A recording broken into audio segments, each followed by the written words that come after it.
Assalamualaikum warahmatullahi wabarakatuh. Perkenalkan nama saya Aisyah Tusiada dengan NIM 24088.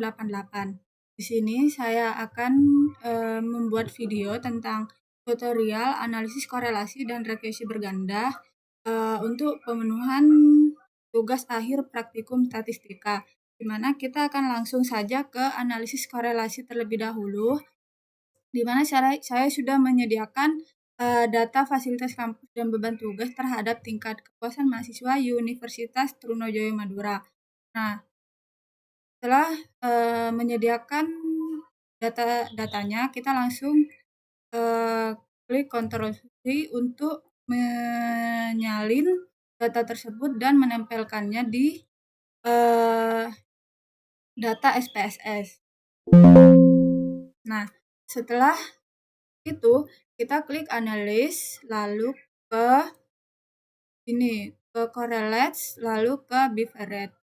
Nah, setelah itu ini kan ada ketiga variabel itu disalin ke tempat variabelnya di sini, lalu kita klik version dan two-tailed, terus ke flag significant correlation, lalu kita klik OK.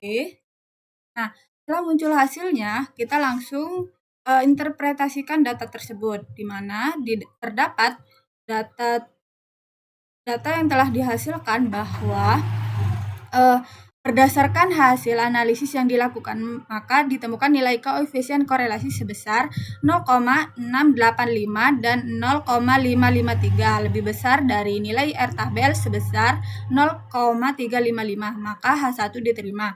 Demikian juga dengan nilai signifikansi sebesar 0,000 lebih kecil dari 0,05 diterima, maka H1 itu diterima.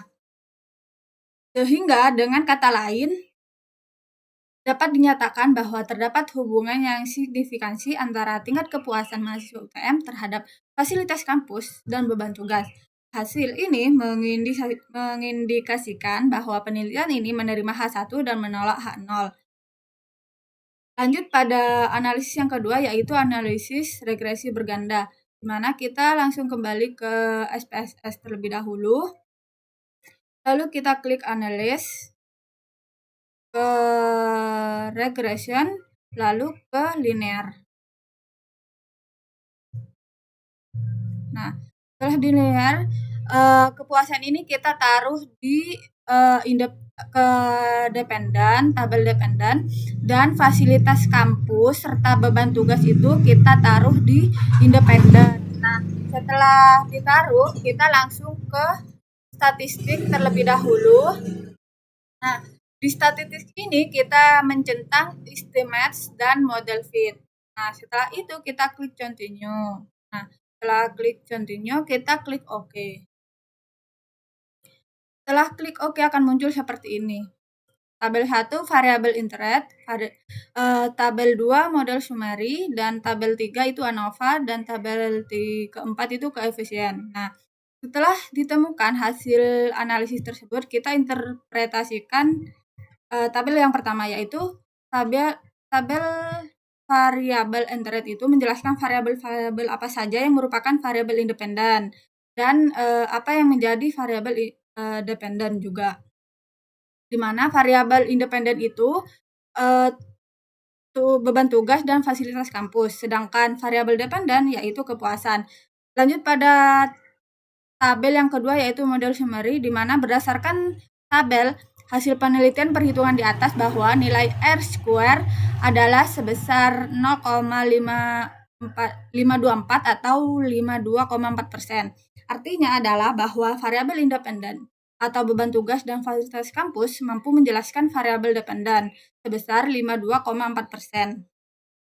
Sedangkan sisanya sebesar 47,6% dijelaskan oleh variabel lain di luar model.